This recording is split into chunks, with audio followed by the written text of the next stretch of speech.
عیسیٰ علیہ السلام کے بارے میں صاف بات ہے، قرآن اترنے سے پہلے سینکڑوں سال سے دعائی ملی تھی کہ عیسیٰ علیہ السلام زندہ آسمان پر گیا۔ جھوٹی بات ہوتی، قرآن مشکوک باتیں کیوں کہتا؟ صاف کہتا کس کو لیے پھرتے ہو زندہ آسمان پر گیا۔ اور یہ بھی پتا تھا کہ یہ ایک عام بات نہیں، نبی فوت ہوئے یا زندہ کچھ نہیں بگڑتا۔ اس سے تو قیامت آئی نہیں کہ وہ کہتے ہیں اپنے باپ کے پاس جا کر دائیں طرف بیٹھ گیا، وہ خدا تھا اپنے باپ کے پاس چلا گیا، سارا جہان تباہ ہو گیا۔ آدھی سے زیادہ دنیا کرسچین ہے اور ان کے پاس یہی ہے کہ بن باپ پیدا ہوا، آسمان پر چڑھ گیا اور مردے زندگی اور کوڑی کر دے، اس کے بعد خدائی میں کیا رہ گیا؟ کوڑیوں کو ٹھیک کیا اندر، خدا نہیں تو اور کیا؟ ایسی تین باتیں جس سے یہ سارے تباہ ہو۔ اتنے پڑھے لکھے ہیں عیسائی مگر مغالطہ رکھ گیا، کہتے باپ کوئی نہیں، کبھی ایسا ہوا کہ بن باپ، اور یہ کہتے ہیں آسمان پر چڑھ گیا کوئی طرح۔ اس لیے اگر یہ باتیں غلط تھیں تو قرآن پاک نے کیوں دوبارہ وہی ڈوز دے دی جس سے مسلمان بھی تباہ ہو گئے؟ تو واقعی چڑھ گیا، صاف کہتا کلا ان عیسیٰ ابن مریم قد مات۔ عربی نہیں آتی چلو کہ سن لو عیسیٰ ابن مریم مر گیا، وہ قبر کشمیر، وہی قبر کشمیر میں قصہ ختم ہو جاتا، عیسائیوں کا منہ بھی بند ہو جاتا۔ بھائی صحابہ کرام اور امت سمجھنے لگ گئی کہ وہ زندہ آسمان، تو قصور پھر اللہ کا ہوا نا جس کو عربی نہیں بولنے۔ اس کی تردید کی، اس کے بعد کیا ضرورت رہ گئی جب قرآن مجید نے یہ بیان کر دیا کہ ہم نے وفات دیں گے؟ سلامتی ہے ان آنکھوں پہ جو ہدایت پہ نظریں جمائے بیٹھی ہیں، ان کانوں پہ جو ذکر خیر کے منتظر رہتے ہیں، اور ان قدموں پہ جو ہدایت کی راہ پہ گامزن ہیں۔ یہ بتائیے گا کہ کہا یہ جاتا ہے کہ جو اہل کتاب ساتھ مآب صلی اللہ علیہ وسلم کے عہد میں موجود تھے، ان کا بھی یہ عقیدہ نقطہ نظر یقین تھا کہ سیدنا مسیح نے دوبارہ آنا ہے۔ قرآن مجید ان کے باطل عقائد کی تردید کرتا ہے۔ انہوں نے مریم علیہ السلام پر جو بہتان ترازا اس کی تردید کرتا ہے، مسیح علیہ السلام کی حقانیت کو واضح کرتا ہے، ان کے قتل کے بارے میں جو ان کا نقطہ نظر تھا اس کو واضح کرتا ہے۔ سوال میرا آپ سے یہ ہے کہ قرآن مجید مسیحیوں کے اس باطل عقیدے کے سیدنا مسیح نے دوبارہ تشریف لانا ہے، اس کی قرآن میں باللفظ بالصراحت کس آیت میں تردید کرتا ہے؟ اس کی تردید کی، اس کے بعد کیا ضرورت رہ گئی جب قرآن مجید نے یہ بیان کر دیا کہ ہم نے وفات دیں گے؟ یعنی یہ سارا عقیدہ تو اصل میں ان کے زندہ آسمان پر اٹھا لیے جانے سے پیدا ہوا ہے۔ جب قرآن مجید نے صراحت کے ساتھ یہ بیان کر دیا کہ ہم نے فیصلہ کیا ہے کہ ہم وفات دیں گے، وفات کے بعد ان کے جسد مبارک کو بھی اٹھا لے جائیں گے، ان کو اس نجاست سے الگ کر لیں گے اور قیامت تک ان کے ماننے والوں کو بالادست رکھیں گے، یہ ساری بات بیان کر دی گئی۔ تو جب بات کی ابتدا وفات سے ہوئی تو بنیاد ہی ختم ہو گئی۔ تو قرآن مجید کا یہ طریقہ نہیں ہے کہ وہ اس طرح سے باتیں بیان کرتا ہے، یعنی وہ حقیقت کو اس طرح نمایاں کر دیتا ہے کہ ایک ایسا آدمی جو حقیقت کا سچا طالب ہو اس پر بات واضح ہو جاتی ہے۔ تو قرآن مجید نے تو کفارے کے عقیدے کی بھی تردید اس طریقے سے نہیں کی، نسخ شریعت کا عقیدہ بھی اس طریقے سے زیر بحث نہیں آیا۔ یہی طریقہ اختیار کیا ہے کہ یہ بتا دیا کہ سیدنا مسیح علیہ السلام کیا کرنے کے لیے آئے تھے۔ اب مثال کے طور پر نسخ شریعت کا عقیدہ ہے، سب مسیحی اس کو اپنائے ہوئے ہیں۔ ایک طریقہ یہ ہے کہ آپ یہ کہیں کہ یہ طریقہ غلط ہے، یہ عقیدہ صحیح نہیں ہے۔ دوسرا طریقہ کیا ہے کہ سیدنا مسیح علیہ السلام تو تورات کو پورا کرنے کے لیے آئے، وہ تو تورات ہی کی شریعت کو لوگوں کے سامنے رکھ رہے تھے، وہ تو لوگوں کو تورات کی تعلیم دے رہے تھے، تو ظاہر ہے کہ تردید ہو گئی۔ تو قرآن مجید سے جو لوگ واقف ہیں وہ یہ جانتے ہیں کہ اس میں تردید کے طریقے کیا ہوتے ہیں۔ اللہ تعالیٰ نے یہ بات جب بتا دی کہ سیدنا مسیح علیہ السلام کو ہم نے وفات دی اور اس کے بعد اٹھایا ہے، وہ بنیاد ختم ہو گئی جس پر یہ سارا عقیدہ موجود تھا۔ ٹھیک، آگے بڑھتے ہیں۔ ہم سب ایک عقلی اشکال اور سوال پیش کیا جاتا ہے سیدنا مسیح کی آمد ثانی کے حوالے سے، وہ یہ کہ تمام انبیاء کی آپ تاریخ دیکھیں، تمام انبیاء کی دنیا میں آمد کی اسکیم دیکھیں تو اس میں ایک شخص پیدا ہو رہا ہے، ایک شخص رخصت ہو رہا ہے، پیدائش بھی اس کی جس طریقے سے نارمل ماں باپ کے یہاں پیدائش ہوتی ہے ویسے ہوتی ہے۔ مسیح علیہ السلام کی پوری شخصیت، ان کی پوری دنیا میں آمد کی اسکیم آپ کی جو نارمل روٹین کا ایک ٹرینڈ ہوتا ہے اس سے ہٹ کے ہے۔ تو سب سیدنا مسیح کو اللہ تعالیٰ نے بن باپ کے پیدا کیا ہے اور ان کے بارے میں کوئی بھی کام، وہ مردوں کو زندہ کر رہے ہیں، مریضوں کو ٹھیک کر رہے ہیں، ایسے معجزات ان کو دیے ہیں، اور ان کے ذریعے سے کہا ہے کہ اب قیامت تک ایک قوم پر عذاب آئے گا۔ تو ہر چیز نارمل انبیاء کی اسکیم سے ہٹ کے ہے، تو پھر یہ بات تو عقل زیادہ تائید کرتی ہے اس کی کہ ان کی موت یا ان کی دوبارہ آمد کا معاملہ بھی عام انبیاء کی جو اسکیم ہے اس سے ہٹ کے ہونا چاہیے۔ ایسا ہی ہوا ہے، ہٹ کے ہی ہوا ہے، یعنی وفات ہوئی ہے اور اس کے بعد کسی کو بھی نہیں معلوم کہ ان کا جسم کہاں گیا۔ اللہ تعالیٰ کے فرشتے لے گئے، اللہ تعالیٰ نے ہاتھ بھی نہیں لگانے دیا۔ تو یہاں بھی ایک غیر معمولی معاملہ ہوا ہے، اس غیر معمولی معاملے کو اسی طرح ماننا چاہیے جس طرح قرآن بیان کرتا ہے۔ تو قرآن مجید نے پوری بات واضح کر دی، انی متوفیک ورافعک الیہ۔ اللہ تعالیٰ نے جس طریقے سے سب کو وفات دی، یہ طریقہ تو ان کے بارے میں نہیں اختیار کیا۔ عام طور پر تو یہ ہوتا ہے نا کہ وفات ہوتی ہے، لوگوں کے سامنے ہوتی ہے۔ رسالت بآب صلی اللہ علیہ وسلم کی وفات ہوئی ہے، ہم یہ جانتے ہیں کہ سیدہ عائشہ کی آغوش میں ہوئی، سب لوگوں نے اسے دیکھا ہے۔ اس کے بعد صحابہ نے مل کر تدفین کی، جنازہ پڑھا گیا ہے، یہ سب ہوا ہے نا۔ اس سے پہلے انبیاء علیہ السلام کے ساتھ بھی یہی ہوتا رہا ہے۔ سیدنا مسیح کے معاملے میں ان سے کچھ بھی نہیں ہوا۔ اللہ نے بتایا ہے کہ ہم نے ان کو وفات دی ہے، اور اللہ نے بتایا ہے کہ ہم ان کا جسم اپنے پاس لے گئے ہیں۔ اپنے پاس لے گئے ہیں، میں یہ عرض کر رہا ہوں کہ اس کے لیے یہ ماننا ضروری نہیں کہ آسمان پر لے گئے ہیں، یعنی فرشتوں نے اس کو اٹھایا اور جہاں انہوں نے مناسب سمجھا ان کی تدفین کر دی، لوگوں کے ہاتھ نہیں آ سکا۔ تو یہ بھی ایک غیر معمولی معاملہ ہے۔ ان کی پیدائش غیر معمولی ہے، ان کے معجزات غیر معمولی ہیں، ان کی قوم کے ساتھ جو معاملہ ہوا وہ غیر معمولی ہے، ان کی دینونت کا ظہور جس طریقے سے ہوا وہ غیر معمولی ہے، ان کا دنیا سے جانا بھی غیر معمولی۔ جس طرح اللہ نے بتایا ہے غیر معمولی ہے، اس طرح مانیے۔ اپنے ذہن میں کوئی بات رکھ کر آپ کہیں کہ ایسا غیر معمولی ہونا چاہیے۔ ٹھیک ٹھیک۔ اچھا غام صاحب، آخری ہم سلسلے کی طرف بڑھتے ہیں، اس کے بعد ہم آئیں گے اس اصل بات کی طرف جو آپ نے پہلی نشست میں جس کو کہتے ہیں یہ بیان کیا تھا کہ یہ روایات کیسے اتنی پھیل گئیں، کیسے ان کا شیوع ہوا، اور یہ کیسے مسلمان امت کے اندر ایک رائج نقطہ نظر ہے۔ اس سے پہلے مجھے یہ بتائیے گا کہ کہا یہ جاتا ہے، ایک عقلی اور اشکال پیش کیا جاتا ہے کہ قرآن مجید میں جب سیدنا مسیح کا ذکر ہوا یہیں پر سورہ آل عمران کے اندر، اور کہا کہ ان کے ماننے والوں کو نہ ماننے والوں پر قیامت تک غلبہ دیا جائے گا، تو عقلی سوال یہ اٹھایا جاتا ہے کہ نہ ماننے والے تو یہود تھے، اور یہود تو آج ہمیں دنیا میں ہر جگہ پہ غالب نظر آتے ہیں، اکانومی ان کے ہاتھ میں، بینکنگ سسٹم ان کے ہاتھ میں، پھر پاور، اور اب تو وہ ایٹمی طاقت بھی بن گئے۔ تو یہ جس عذاب کی نوید سنائی گئی ہے، تو اگر سیدنا مسیح دوبارہ نہیں آئے تو یہ عذاب تو کہیں نافذ ہوا نظر ہی نہیں آتا۔ اللہ تعالیٰ کی کتاب کو دوبارہ کھولیے اور اس آیت کو پڑھیے، اس میں الفاظ یہ ہیں کہ جاعل الذین اتبعوک فوق الذین کفروا الی یوم القیامہ، یعنی سیاسی بالادستی حاصل ہوگی۔ اچھا، معیشت آپ کے ہاتھ میں ہے، ادارے آپ کے ہاتھ میں ہیں، یہ نہیں بیان کیا جا رہا، بیان یہ کیا جا رہا ہے کہ سیاسی لحاظ سے سیدنا مسیح کے ماننے والے بالادست رہیں گے ان کے اوپر۔ تو یہ بالادستی تو آپ پوری تاریخ کا مطالعہ کر لیں، ہمیشہ رہی ہے، اس وقت بھی پوری طرح موجود ہے۔ ان کا اس وقت جیسا کچھ بھی ملک وجود میں آیا ہے وہ انہی کی عنایت سے وجود میں آیا ہے۔ برطانیہ عظمیٰ نے اس کے لیے تحریک پیدا کی۔ اس وقت کی بڑی طاقتیں سب کی سب مسیحی ہیں، انہی لوگوں نے سرپرستی کی۔ اس وقت بھی اگر کوئی سرپرستی کر رہا ہے تو وہ امریکہ یا یو ایس کر رہا ہے، تو وہ اسی سرپرستی میں زندہ ہے، انہی کے تحت زندہ ہے۔ بالادستی انہی کی قائم ہے، بالادستی میری قائم ہے میرے گھر پر۔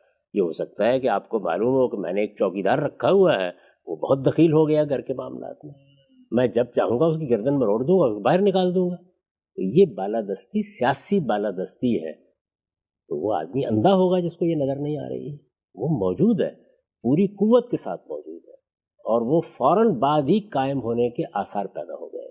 اچھا ٹھیک ہے۔ آپ صاحب یہ بتائیے گا کہ مسیحی اقوام کے اندر کہا یہ جاتا ہے کہ یہ جو اجماعی روایت جس طرح ہمارے ہاں جاری ہے، یہی روایت خود اہل کتاب مسیحیوں کے اندر بھی جاری ہے، بلکہ یہود بھی اصل مسیح کے آنے کے منتظر ہیں۔ بائبل سے استدلال کیا جاتا ہے اور کہا جاتا ہے کہ جس طریقے سے آپ قرآن مجید کی بعض آیات ہم نے پیش کی آپ کے سامنے، آپ نے ان کا اصل مدعا واضح کیا، بائبل کے اندر بھی لفظاً صراحت ہے کہ سیدنا مسیح نے دوبارہ آنا ہے، اور آپ بہت زور دیتے ہیں اور یہ کہتے ہیں کہ یہ اللہ ہی کی کتابیں ہیں، ان کا مطالعہ کرنا چاہیے، ان کے اندر اللہ کا الہام موجود ہے۔ میں ایک آیت آپ کے سامنے رکھتا ہوں بائبل کی، اور جس کے بارے میں یہ کہا جاتا ہے کہ اس آیت میں یہ واضح کر دیا گیا ہے کہ سیدنا مسیح نے دوبارہ آنا ہے، اور مسیحی اقوام کا اس پر اجماع ہے کہ اسی آیت میں اللہ تعالیٰ نے یہ نوید سنائی ہے کہ وہ دوبارہ آئیں گے۔ آیت کے الفاظ کچھ اس طرح ہیں: اس وقت سے یسوع اپنے شاگردوں پر ظاہر کرنے لگا کہ ضرور ہے کہ میں یروشلم کو جاؤں گا اور بزرگوں اور سردار کاہنوں اور فقیہوں کے ہاتھ سے بہت سے دکھ اٹھاؤں گا اور قتل کیا جاؤں گا اور تیسرے دن جی اٹھوں گا۔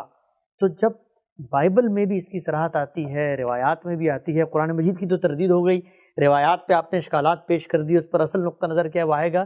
مجھے بتائیے گا کہ پھر بائبل میں یہ بات کیسے آ گئی؟ یہاں تو جو آپ نے پڑھا ہے اقتباس یہ بیان کیا گیا کہ جی اٹھوں گا، جی اس سے زیادہ کوئی بات بیان نہیں کی گئی. اور بائبل کو اگر آپ پڑھیں تو اس سے معلوم ہوتا ہے کہ سیدنا مسیح کو ان کے حواریوں نے دیکھا، ان سے بات بھی کی. وہ کب اٹھائے گئے، کیا معاملہ ہوا ان کے ساتھ، کیسے ان کی وفات ہوئی، اس کی تفصیلات بائبل بیان نہیں کرتی. اللہ تعالیٰ نے قرآن مجید میں پہلی تنبیہ اس کے اوپر کی کہ ان کی وفات ہوئی، انہیں ہمارے فرشتے لے گئے. تم جو یہ خیال کر رہے ہو کہ ان کو صلیب دی گئی یا انہیں قتل کیا گیا، یہ بے معنی بات ہے. معاملہ تم پر مشتبہ کر دیا گیا، تم صرف گمانوں کی پیروی کر رہے ہو، حقیقت ہم تم کو بتاتے ہیں. یہ ایک بات. اس کے بعد اس میں کوئی شبہ نہیں ہے کہ بعض مواقع پر یہ تعبیر آئی ہے کہ میں آؤں گا، میں آؤں گا، میں تمہارے پاس اس نسل کے گزرنے سے پہلے پہلے آؤں گا. اچھا، یہ بھی آیا بائبل میں؟ یہ بائبل میں ہے، بہت سی جگہوں پر ہے یہ بات انہوں نے بیان کی. اس آؤں گا کو مسیحی علم کلام کے ماہرین سمجھ نہیں سکے. اچھا، یعنی اللہ تعالیٰ نے قرآن مجید میں بھی اور بائبل میں بھی بعض ایسے اسالیب اختیار کی ہیں. بائبل سے میری مراد بائبل کے وہ صحائف جن میں اللہ تعالیٰ کا کلام ہے. بائبل تو مجموعی حیثیت سے تاریخ ہے پوری کی پوری، لیکن اس میں صحائف ہیں، یعنی تورات اس کا ایک حصہ ہے، انجیل اس کا ایک حصہ ہے، انبیاء کے صحائف اس کا حصہ ہے. اس میں ایک تعبیر استعمال ہوتی ہے. میں یہ عرض کر دوں کہ جس طرح بھی میں نے قرآن مجید کے بارے میں بتایا کہ اس کی بلاغت کی کچھ اسالیب ہیں، بات کرنے کا ایک انداز ہے، تو ایک تعبیر اس میں آتی ہے کہ اللہ آئے گا.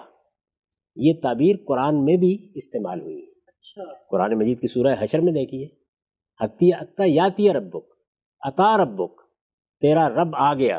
یہ اللہ کے عذاب کی تعبیر ہوتی ہے، یعنی اللہ آئے گا اور آ کر ان کی بنیادیں اکھاڑ دے گا. تو اللہ کا آنا یا یہ کہنا کہ یہاں تک کہ تیرا رب آ جائے، تو یہ در حقیقت اللہ تعالیٰ کے جلال کا ظہور ہے، جس کو الہامی صحائف میں اس طریقے سے بیان کیا جاتا ہے.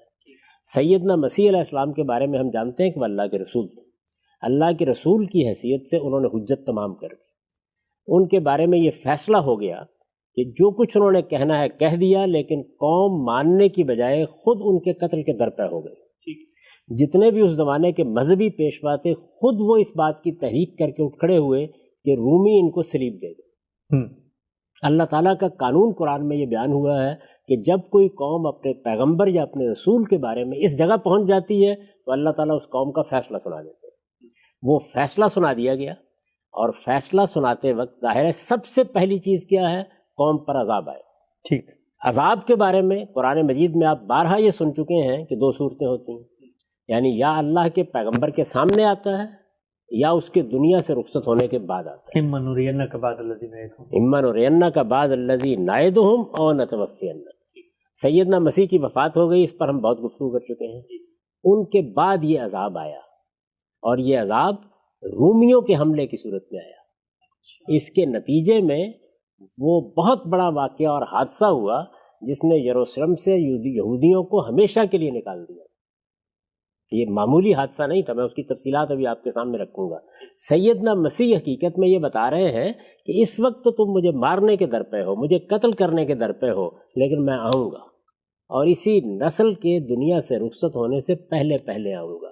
آؤں گا یعنی وہ دینونت لے کر آؤں گا، وہ عذاب لے کر آؤں گا جس کی میں تمہیں خبر دیتا رہا. وہ کہتے ہیں نا کہ تمہاری جڑوں کے اوپر کلہاڑا رکھا ہوا ہے. سیدنا نوح علیہ السلام کے بارے میں آپ جانتے ہیں کہ ایک عرصے تک اپنی قوم کو انہوں نے دعوت دی، یہاں تک کہ پھر اللہ آ گیا. جی. ایسے ہی لوط کے معاملے میں ہوا، ایسے ہی صالح کے معاملے میں ہوا، ایسے ہی ہود کے معاملے میں ہوا، ایسے ہی رسول اللہ کے معاملے میں ہوا. تو سورہ حشر میں اہل کتاب کو کہا ہے کہ اس پیغمبر کے مقابلے میں آنے کی جسارت کر رہے ہو، اس بات سے ڈرو، ایسا نہ ہو کہ تمہارا رب آ جائے. تو رب کا آنا، اللہ کا آنا، اصل میں اللہ کا آنا یا پیغمبر کا آنا، یہ دونوں ایک ہی تعبیر ہے. اور میں آپ سے عرض کر رہا ہوں کہ یہ محض میں بات نہیں کر رہا، خود سیدنا مسیح علیہ السلام نے یہ بات سمجھائی ہے، لیکن لوگ اس بات کو نہیں سمجھ سکے. میں آپ کے سامنے بائبل کو رکھ دیتا ہوں، آپ یہ دیکھیے، یہ انجیل متی ہے. اب ذرا یہ سنیے کہ وہ کیسے یہ بات بیان کرتے ہیں. وہ کہتے ہیں اب انجیر کے درخت سے یہ تمثیل سیکھو. یہ 24ویں باب کی متی کی انجیل میں 24ویں باب کی 32 آیت ہے. یہاں سے یہ بات شروع ہو رہی ہے. اب انجیر کے درخت سے یہ تمثیل سیکھو، جو ہی اس کی ڈالی نرم ہوتی ہے اور پتے نکلتے ہیں تو تم جانتے ہو کہ گرمی نزدیک ہے. دیکھیے کیا خوبصورت تمثیلیں ہیں سیدنا مسیح کی. اب انجیر کے درخت سے یہ تمثیل سیکھو، جو ہی اس کی ڈالی نرم ہوتی ہے اور پتے نکلتے ہیں تو تم جانتے ہو کہ گرمی نزدیک ہے. اسی طرح تم بھی جب یہ سب کچھ دیکھو تو جانو کہ وہ نزدیک بلکہ دروازے ہی پر ہے. میں تم سے سچ کہتا ہوں کہ جب تک یہ سب کچھ نہ ہو لے، یہ پشت گزر نہ جائے گی. آسمان اور زمین ٹل جائیں گے مگر میری باتیں ہرگز نہ ٹلیں گی. اچھا، یعنی وہ بیان یہ کر رہے ہیں کہ میں نے تمہیں جو اللہ کی دینونت کے ظہور کی خبر دی ہے، تمہیں جو بتایا ہے کہ میرے انکار کے نتیجے میں عذاب آئے گا، وہی عذاب آئے گا جو نوح کی قوم پر آیا تھا، وہی عذاب آئے گا کہ جو ہود کی قوم پر آیا تھا. میری یہ بات نہیں ٹل سکتی. اب اس وقت وہ بے بسی کے ساتھ گویا رخصت ہو رہے ہیں کہ یہ کوئی ماننے کے لیے تیار نہیں ہے.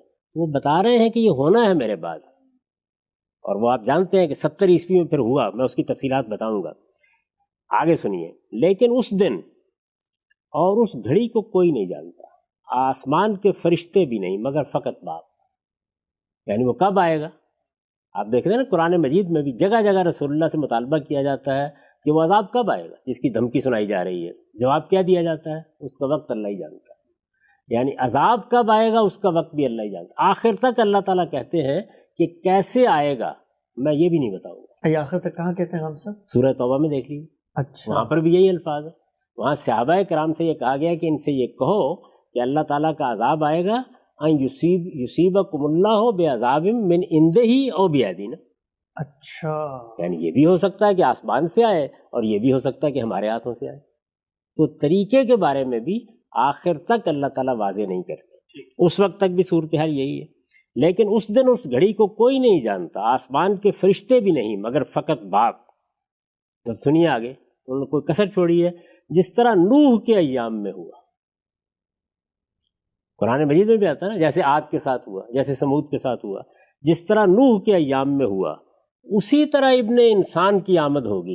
اچھا، جس طرح نوح کے ایام میں ہوا اسی طرح ابن انسان اپنے آپ کو کہہ رہے ہیں، لیکن عذاب کی اسی طرح ابن انسان کی نوح کے ایام میں کیا ہوا تھا؟ عذاب آیا تھا. عذاب آیا تھا.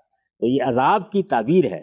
جس طرح نوح کے ایام میں ہوا اسی طرح ابن انسان کی آمد ہوگی، کیونکہ جس طرح طوفان سے پہلے کے ایام میں لوگ کھاتے پیتے اور بیاہ کرتے اور بیاہے جاتے تھے، اس دن تک کہ نوح کشتی میں داخل ہوا اور بے فکر رہے تا وقتے کہ طوفان آ کر سب کو بہا لے گیا، اسی طرح ابن انسان کی بھی آمد ہوگی.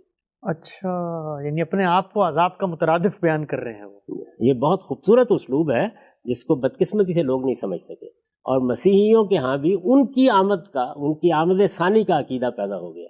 وہ تو یہ بتا رہے ہیں، اور دیکھیں کتنی وضاحت کے ساتھ بیان کر رہے ہیں، تا وقتے کہ طوفان آ کر سب کو بہا لے گیا، اس دن تک کہ نوح کشتی میں داخل ہوا اور بے فکر رہے تا وقتے کہ طوفان آ کر سب کو بہا لے گیا، اسی طرح ابن انسان کی بھی آمد ہوگی. اس وقت کھیت میں 2 ہوں گے، ایک لے لیا جائے گا اور ایک چھوڑ دیا جائے گا. 2 چکی پیستی ہوں گی، ایک لے لی جائے گی اور ایک چھوڑ دی جائے گی. تو یہ در حقیقت ان کے آنے کی نوعیت ہے. بہت خوبصورت تمثیل تھی، نہایت عمدہ ادبی انداز تھا. ہمارے ہاں عام طور پر جو لوگ مذہب یا مذہبی کتابوں کی تفسیر کے لیے اٹھتے ہیں، یہ واقعہ ہے کہ وہ ادب کا اچھا ذوق نہیں رکھتے. زیادہ تر لوگوں کی بات کر رہا ہوں. جب وہ نہیں رکھتے، یہ جو میں نے بات کہی اس کو ذرا سمجھ لیجیے. جب ہم غالب کا مطالعہ کرتے ہیں، شیکسپیئر کا مطالعہ کرتے ہیں، اقبال کا مطالعہ کرتے ہیں، تو اہل ذوق ہی زیادہ تر پڑھ رہے ہوتے ہیں. مذہب سب کا ہے. ہر آدمی یہ خیال کرتا ہے کہ میں ان کتابوں کی تفسیر کروں گا، ان کو لوگوں کو سمجھاؤں گا اور پڑھاؤں گا، ان کی تعلیم دوں گا. نتیجہ کیا ہوتا ہے کہ بہت سے لوگ جو بہت نیک، بہت متقی، بہت پرہیزگار ہوتے ہیں، ادبی ذوق نہ رکھنے کی وجہ سے ان کتابوں کی بعض باتوں کو نہیں سمجھ پاتے. اس سے پہلے جو قرآن مجید کا مقام زیر بحث آیا ہے، جس کو استاد امام نے واضح کیا میں نے اپنی تفسیر میں اس کو واضح کیا. ابھی آپ کو بتایا کہ اصل میں وہاں اسلوب کیا ہے. وہاں بھی غلط تعویل کی وجہ یہی ہے. اسلوب نہیں سمجھ کہ اسلوب کیا ہے، بات کہاں سے شروع ہوئی ہے، اصل میں کیسے چل رہی ہے. ادب میں جب جلال کے اظہار کے اسالیب آتے ہیں تو ہوتا کیا ہے، کس طرح سے فرد قرارداد جرم سنائی جاتی ہے اور بار بار کلام ایک دوسرے مدعا کی طرف پلٹتا ہے. اس کو نہ جاننے کی وجہ سے غلطی ہوئی. یہاں پر بھی غلطی کہاں سے ہوئی، وہ کہہ رہے ہیں میں آؤں گا، ابن انسان کی آمد ہوگی. جانتے ہو کس طرح؟ اس طرح جیسے نوح کے زمانے میں ہوئی تھی. تو نوح کے زمانے میں پھر وہ پوری طرح بیان کرتے ہیں جیسے نوح کا طوفان آیا تھا، جیسے وہ سب کچھ بہا لے گیا تھا، میں بھی اسی طرح آؤں گا. تو آؤں گا یہ بالکل وہی تعبیر ہے جو قرآن میں اللہ تعالیٰ کے بارے میں ہے کہ اللہ آئے گا. اللہ آئے گا، اللہ زمین پر نہیں آتا، اللہ کا عذاب آتا ہے. تو عذاب کی یہ تعبیر قرآن مجید میں بھی ہے، عذاب کی یہ تعبیر بائبل میں بھی ہے. اس تعبیر کو نہ سمجھنے کی وجہ سے وہ عقیدہ پیدا ہو گیا. اب ذرا ایک نظر ڈال لیجئے کہ اللہ کیسے آیا تھا اور حضرت مسیح کیسے آئے تھے. جی، وہ جو 70 یعنی عیسوی میں کہا جاتا ہے اس کہ کی تفصیل کیا ہے. یعنی سیدنا مسیح علیہ السلام رخصت ہوئے اور ان کے رخصت ہونے کے بعد پھر اللہ کس طرح آیا. یہ تفہیم القرآن ہے. بنی اسرائیل قرآن مجید کی سورہ کا نام ہے، اس میں یہ ذکر ہوا ہے. یعنی سیدنا مسیح کے بعد اللہ کیسے آیا تھا، اللہ کیسے آیا تھا، نہیں اللہ کا عذاب کیسے آیا تھا، اس کی تفصیل کر رہے ہیں مولانا سید ابو اللہ صاحب مودودی. آخر کار رومی سلطنت نے ایک سخت فوجی کارروائی سے اس بغاوت کو کچل ڈالا. یہ اٹھے اور اس کے بعد اللہ تعالیٰ کا قانون روبہ عمل ہو گیا.